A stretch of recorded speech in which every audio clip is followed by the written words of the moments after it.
আসসালামু আলাইকুম। তো আমি এখন দেখাবো নোটবিপিন এর যদি আপনি নোটবিপিন দিয়ে কিভাবে আপনার ইন্টারনেটের যে স্পিড এটাকে বাড়াবেন এবং আপনার আইএসপির যে সেট করা যে স্পিডটা এটাকে বাইপাস করবেন। তো নরমালি যেটা হয় সেটা হচ্ছে যে আপনার কানেকশনের মধ্যে অনেক সময় এটা অটো রিকমেন্ডেড থাকে। এক্ষেত্রে আপনি নড লিনাক্স দিবেন, দেন হচ্ছে আপনি যদি কাস্টম ডিএনএস অন থাকে এটা অফ করে দিবেন এবং এটা অফ করে দিবেন। প্রথম সেটআপটা হচ্ছে আপনি নোটবিপিন এটা করবেনই, এটা সেটিং থেকে আপনি করে নেবেন। এরপর হচ্ছে আপনি VPN এ যাবেন। যাওয়ার পরে আপনার অলরেডি আমি একটা কানেক্ট দিছিলাম, আমি এটা অফ করে দিতেছি। দেওয়ার পরে আমরা যদি একটু দেখি যে আমরা মানে VPN ছাড়া আমরা কি স্পিডটা পাই, তারপর হচ্ছে VPN দিয়ে ট্রাই করবো। অ্যাজ এক্সাম্পল হিসেবে আমি এটাকে ডাউনলোড এনিওয়ে দিলাম। দেন হচ্ছে আমি একটু যদি ডাউনলোড হিস্টোরিতে যাই, আমরা এটা দেখতে পারবো যে এটার স্পিডটা, রানিং স্পিডটা আমরা পাচ্ছি এটা, হ্যাঁ? 131, 123, আস্তে আস্তে এটা কমে যাবে হয়তোবা। তো এই হচ্ছে বিষয় যে আপনার রানিং স্পিড 60, 58, 63 এভারেজে হচ্ছে মানে 100 নিচেই থাকবে সবসময়। এবং এটা কত মানে 88 এমবির একটা ফাইল প্রায় আপনার 22 মিনিট বা 23 মিনিটের মতো লাগতে পারে। আর গুগল ড্রাইভের স্পিড কিন্তু নরমালি সবসময় একটু বেশি থাকে, তারপরেও এইটা স্পিড পাচ্ছে। যদি আপনি অন্য একটা সাইটে যান, দেখবেন যে খুবই লো স্পিড পাবেন। তো এটা গেল একটা উদাহরণ, হ্যাঁ? আর দ্বিতীয় নাম্বার হচ্ছে আমরা সেটিং করার পরে আমাদের এই যে এখানে কানেকশন থেকে সেটিং করার পর নড লিনাক্স দিয়ে দিবেন, অটো অ্যাকাউন্ট বাদ দিয়ে। আর কাস্টম ডিএনএস থাকলে তো অফ করে দিবেন।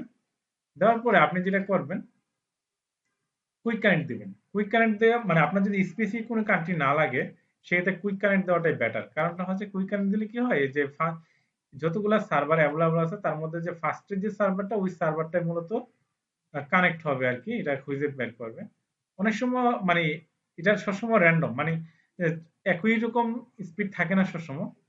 অনেক সময় দেখা যাচ্ছে যে একটু লো থাকে, অনেক সময় একটু বেশি থাকে। কিন্তু এভারেজে যেটা হয় সেটা হচ্ছে যে আমাদের মূল উদ্দেশ্য হচ্ছে আমরা আমাদের যে আইএসপি, আমাদের যে আইএসপি সেই আইএসপিটাকে আমরা মূলত বাইপাস করবো আর কি। তো আমরা দেখি একটু কানেক্ট।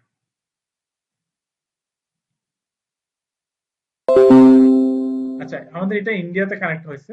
হয়তো বা বর্তমান মানে এই মুহূর্তে যতগুলা সার্ভার আছে তার মধ্যে হচ্ছে আপনার ইন্ডিয়ার এই আইপিটাই একটু ফাস্টেস্ট সার্ভার হিসেবে আছে। আর আইএসপি তো নট ভিপিএন ধরা হয়েছে। আমাদের কিন্তু ইনফ্লুইং ছিল, হ্যাঁ? আমাদের বাংলাদেশি আইপি হিসেবে আমার ছিল বাংলাদেশি একটা আইপি, আর আইএসপি হিসেবে ছিল ইনফ্লুইং। আর এখন এটা আইএসপিটা আমরা ওখান থেকে চেঞ্জ করে দিছি আর কি, এটা নট ভিপিএন করে দিছি। আহ, এই যে নট লিনাক্স দরকার, নট ভিপিএন করে দিছি, এখন আমার আইএসপি হয়ে গেছে নট ভিপিএন এর। তো আমরা আমাদের বাংলাদেশের যে স্পিড পাইতাম আইএসপি দিয়ে, তো ওরা তো এটা বাংলাদেশের সরকার হিসেবে এটা তারা স্পিডটা লিমিট করে রাখছে কারেন্টলি। কিন্তু আপনি চাইলে আপনার এই ভিপিএন দিয়ে আপনি কিন্তু নট ভিপিএন দিয়েও আপনি কিন্তু আপনার আইএসপির যে স্পিড এটাকে বাইপাস করতে পারবেন। তো আমি এটা সেট করলাম, দেন হচ্ছে আমি যদি একটু যাই, যাওয়ার পরে আমি যদি ডাউনলোড এনিওয়েতে এটা ক্লিক দেই, তারপর আমরা একটু দেখি। আচ্ছা, এটা দেখতেছেন স্পিডটা এখন, মানে একটু আগে স্পিডটা 100 নিচে ছিল, এখন কিন্তু এটা 100 উপরে হয়ে গেছে। এটার মূল কারণটা হচ্ছে কি, আপনি কিন্তু এখন আপনার বাংলাদেশি আইপি ইউজ করতেছেন না। প্লাস হচ্ছে আপনার আইএসপিটাও এখন নট ভিপিএন এর, এই কারণে আপনি দেখা যাচ্ছে যে আপনি স্পিডটা একটু বেশি পাচ্ছেন। এভারেজে অলওয়েজই বেশি পাবেন।